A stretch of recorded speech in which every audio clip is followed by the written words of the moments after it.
नमस्कार, स्वागत है आपका न्यूज 80 पर। मैं हूं आपके साथ राहुल राणा। हरियाणा का विधानसभा चुनाव अब खत्म होने की कगार पर है। हरियाणा में तमाम राजनीतिक दलों ने खूब उथल पुथल की और अभी 5 अक्टूबर को जब यहां चुनाव हो जाएगा तो नजर सीधे तौर पर अब राजनीतिक दलों की होने जा रही है उत्तर प्रदेश के उपचुनाव पर, क्योंकि उत्तर प्रदेश के उपचुनाव को लेकर तमाम राजनीतिक दलों ने अब तैयारियां यहां शुरू कर दी है।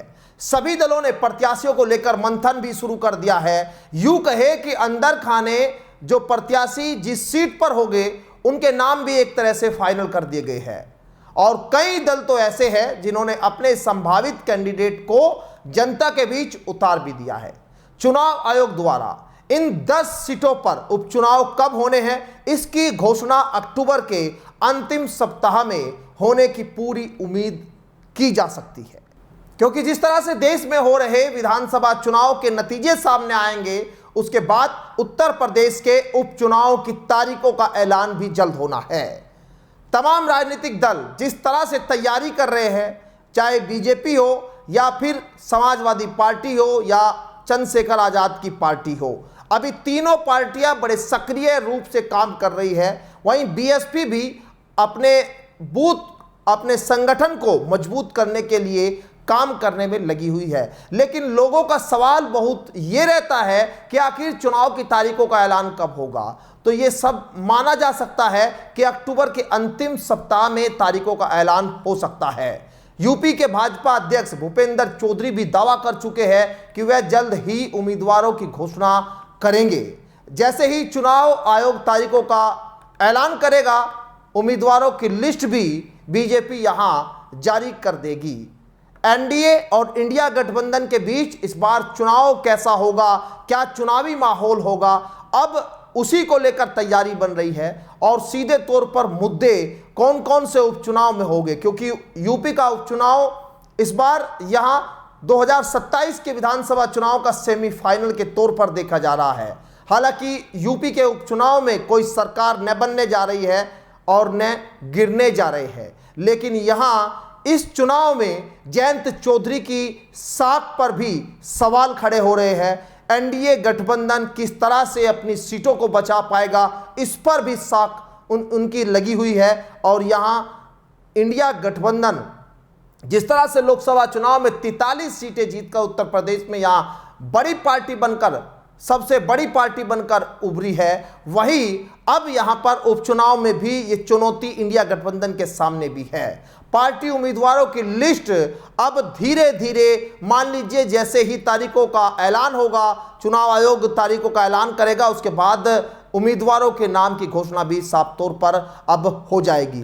फिलहाल पार्टी सदस्यता अभियान के जरिए जमीनी स्तर पर अपनी पकड़ बनाने के लिए लगी हुई है। कोई सी भी पार्टी हो, वो तमाम इस तैयारी में लगे हुए हैं, क्योंकि भाजपा ही नहीं, रालोद जैसे सहयोगी दल भी चुनाव तैयारी में जुटे हुए हैं। यूपी चुनाव में मीरापुर सीट क्योंकि सबसे हॉट सीट बनी हुई है और रालोद के खेमे में ये सीट जाने की पूरी गुंजाइश इस बात की लगाई जा रही है, क्योंकि इसके लिए यहाँ पार्टी के मंत्री अनिल कुमार को प्रभारी बनाया गया है और पूरी जीत की जिम्मेदारी उनके कंधों पर यहाँ है। तो ऐसे में बड़ा सवाल यह है कि मीरापुर की सीट रालोद के खाते में जब जाएगी तो दोबारा इस सीट को वो कैसे जीतेंगे, क्योंकि इस सीट पर मुस्लिम बड़ी संख्या में वोटर है। और जब समाजवादी पार्टी और रालोद का गठबंधन था तो यहाँ चंदन चौहान को जीत मिली थी, लेकिन अब वो जो मुस्लिम वोट है लोकसभा चुनाव में बढ़ता हुआ दिखाई दिया था और उसी के लेकर ये कहा जा रहा है कि क्या अब एनडीए गठबंधन के साथ जाने के बाद जयंत चौधरी को यहां इस सीट पर फिर कामयाबी मिल सकती है क्या, क्योंकि यहां यह भी कहा जा रहा है लोकसभा चुनाव जब हुआ, चंदन चौहान जब बिजनौर से यहां सांसद बने तो उन्होंने इस मीरापुर की सीट पर भी करीब 6000 वोटों से बढ़त बनाई थी।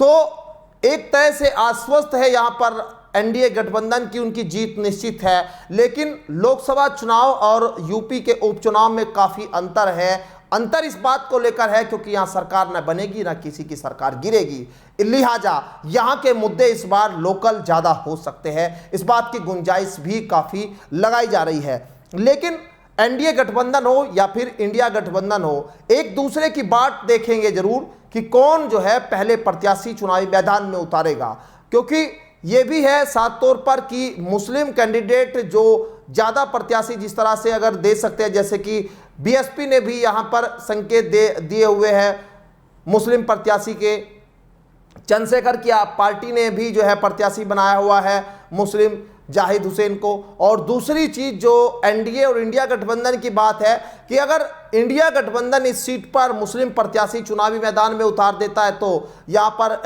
कहीं ना कहीं जो एनडीए गठबंधन है उनके सामने भी एक मजबूरी हो सकती है कि वो यहाँ मुस्लिम प्रत्याशी को उतारे। और लेकिन दूसरी तरफ यहाँ पर अगर इंडिया गठबंधन किसी जाट प्रत्याशी को उतारे, क्योंकि ये समीकरण भी बन रहे हैं, तो यहाँ पर एक तरह से मजबूरी एनडीए गठबंधन के सामने भी बनती हुई दिखेगी। यानी अभी सब अपने अपने कयास जरूर लगा रहे हैं, लेकिन अभी तक प्रत्याशी कौन होगा वो एक दूसरे के प्रत्याशी के ऊपर भी निर्भर करता है। लेकिन दो नाम मेरे हिसाब से दोनों पार्टियों के अंदर सेट है। बात करें अगर कटेरी सीट की, तो यहां से सांसद लालजी वर्मा की बेटी छाया वर्मा को टिकट मिलने के संकेत साफ तौर पर दिए जा चुके हैं। वहीं पूर्व विधायक रिजवान भी कुंद्रंकी से चुनाव की तैयारी वो तेज कर चुके हैं। 2017 में रालोद के टिकट पर लड़े ओमपाल सिंह खैर विधानसभा सीट पर जो है जनता से लगातार संपर्क बना रहे हैं। ये देखिए यहाँ जो खैर की सीट है, इस पर रालोद और बीजेपी के बीच अभी पैंच है। रालोद चाहती है कि ये सीट उनको मिले, बीजेपी चाहती है ये सीट उनको मिले। तो सीधे तौर पर दोनों पार्टियों के जो प्रत्याशी हो सकते हैं, जो दावेदार हैं, वो अपनी अपनी तैयारियां कर रहे हैं। कौन यहाँ पर चुनाव लड़ेगा अभी आने वाले दिनों में तय होगा, लेकिन इस बात की गुंजाइश कम लगाई जा रही है कि रालोद को सीट बीजेपी गठबंधन में दे। वहीं अगर मीरापुर से पूर्व विधायक कादिर राणा की बात करें, सीसामऊ से इरफान सोलंकी के किसी परिवार को टिकट मिल सकता है।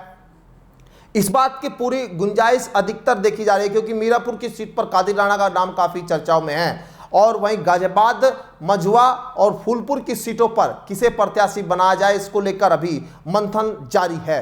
बसपा ने भी विधानसभा प्रभारी बनाकर उन्हें क्षेत्र के दौरे पर भेजा हुआ है।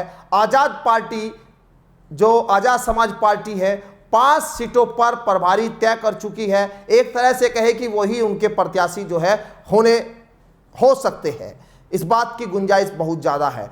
तो सीधे तौर पर अभी हरियाणा का जैसे ही चुनाव खत्म होगा, विधानसभा चुनाव के सीधे यूपी के उपचुनाव पर सबकी नज़र होने जा रही है। यूपी के उपचुनाव में काफ़ी घमासान, काफ़ी घसमगस का चुनाव होगा। और इस उपचुनाव को लेकर जिस तरह से अभी से कयासबाजियों का दौर जारी है, अभी से पार्टी के अंदर गठबंधन में कौन कितनी सीटें जीतेगा, कौन कितनी सीटों पर पहले चुनाव लड़ेगा, ये अपने आप में सवाल बने हुए हैं। क्योंकि इंडिया गठबंधन में समाजवादी पार्टी और कांग्रेस के बीच भी गठबंधन को लेकर अभी पैंच है। यहाँ समाजवादी पार्टी 2 सीटें देने के लिए तैयार है, तो 5 सीटों पर बात यहाँ कहीं ना कहीं मनवाने की कोशिश कांग्रेस कर रही है। सवाल कई सारे हैं, लेकिन अभी जैसे ही विधानसभा चुनाव के नतीजे और उसके सीधे बाद में उपचुनाव पर कितना असर होगा देखना बड़ा दिलचस्प होगा। फिलहाल मुझे दीजिए इजाजत, नमस्कार।